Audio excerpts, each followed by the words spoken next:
I'm gonna talk about how to handle the post-show period and just some things that can help you kind of deal with it better mentally. Gaining 20 pounds.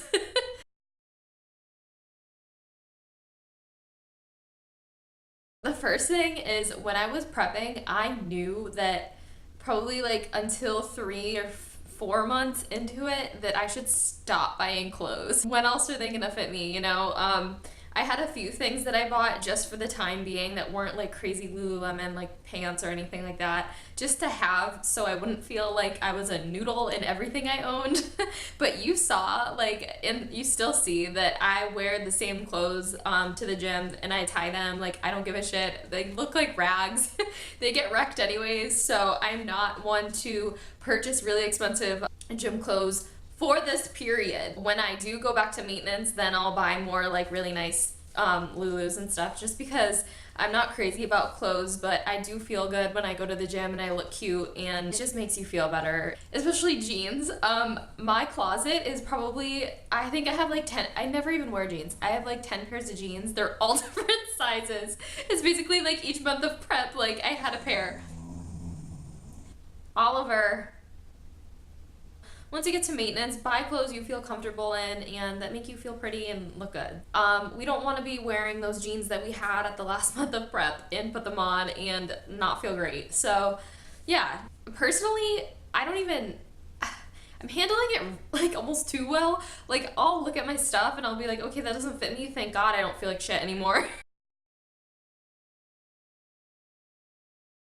It's harder too when your food is bumped. I was just talking to Dan about this. Like, when you have refeeds or your carbs or what anything, your calories are really high, you can actually make worse choices because you kind of think in your head like, oh, well, if I have 200 grams of carbs instead of 100, that means that every meal is cereal, right? So it's not, you still have to pay attention to like eating your macros. So I would recommend that once your food is increased, if you're watching this, you probably are doing the recovery diet and not reverse dieting. At least that's what I would recommend, is the recovery diet. But make sure you look at your food still as, okay, where are the micros in this meal? Even if your carbs are like extremely high and it's before training and you don't want to have all that fiber, still be cognizant of looking at your food and being like, okay, where are the micros? Like, where's the protein? You know.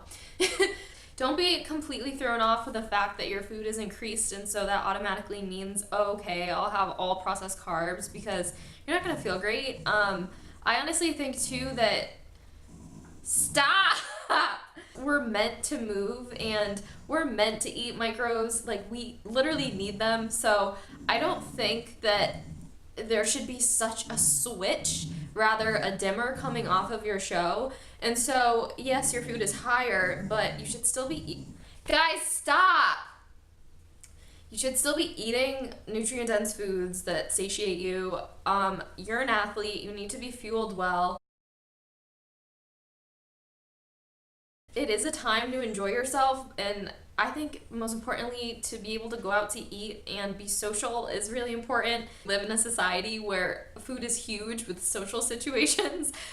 It is what it is, and so you kind of just have to take it like it is, and you don't need to like be crazy about going out all the time. But if you can have that freedom and just be aware of what you're consuming, like, that's totally cool and you should do that.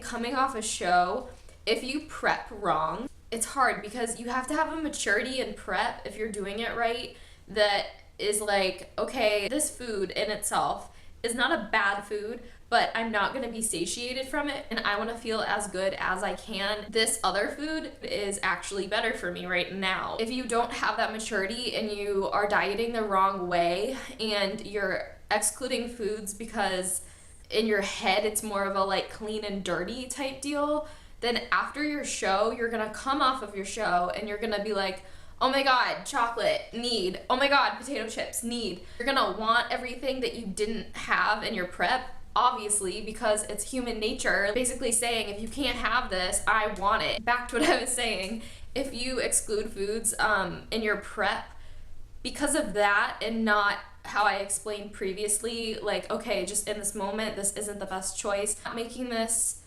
a decision because it's a disordered decision. It's a logical one for the time being.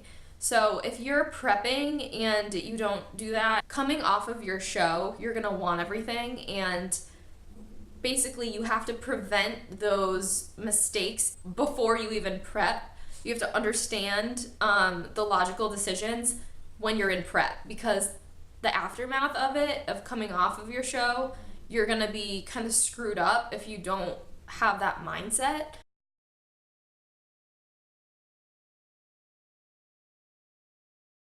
I think that's when people have the most trouble, is when their prep wasn't ideal, and so they come off in a really bad place because it was the prep that was the kind of fuel to the fire.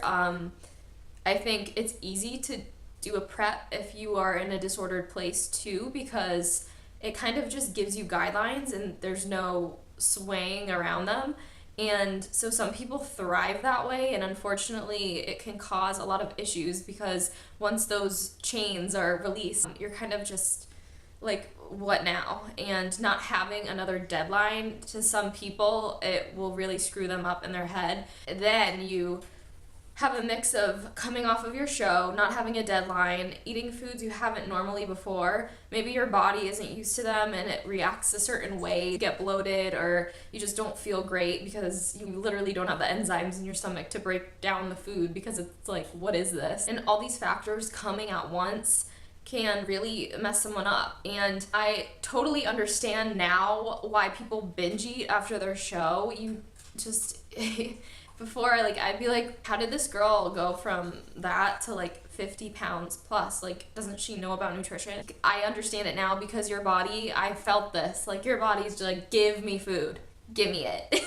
If I didn't have that healthy mindset in my prep, and I didn't have the knowledge from my coach, I would probably be in that place, you know, not prepping right. Coming off of that, mixed with your body literally needing food and your hormones being a little screwed up, hunger hormones not being regulated, it's a recipe for disaster if you do not prep right. Also, just the prep before the prep, for some people, that is very crucial. And so I definitely believe that that was a very important phase in my life where I just learned a lot, and that's what got me here. It set me up for success afterwards. So I think that's extremely important. And I also can say that I'm not one to train for Instagram, or like, I don't know, I'm really grateful that I kind of fell in love with training before I was on social media. Having the motivation to go to the gym every day isn't an issue for me. Yeah, I'm human, I get tired and stuff, but it brings me a lot of happiness. And so my reason for going, I don't need a show date in my head. I mean, knowing I'm going to Worlds in 2020, of course that helps. It makes me want to like kill it. But I honestly go because I just love it so much, and I never really have needed that date of, okay, you're gonna compete right now, or like when I started, I didn't know I'd compete. And that's why when people come to me and they're wanting to prep in the future, I really I want to take the time with them and be in a good place before you even think of starting prep. And so this is like my thing. Like, I really want to help people with this, because I would never be where I am if it hadn't been for that phase in my life, or it hadn't been for my coach to tell me, look, you should do like a little mini prep before your prep so you're healthy. You're in this place of kind of knowing you want to prep in the future, but you're kind of just establishing your habits still, and you don't really know what the prep before the prep is really. Totally shoot me an email. I'd be glad to help you out. So yeah, I hope you enjoyed this. My dogs are so loud. I don't know why. It's only when I film, I swear. Thank you again for coming to my channel, and I'll talk to you soon.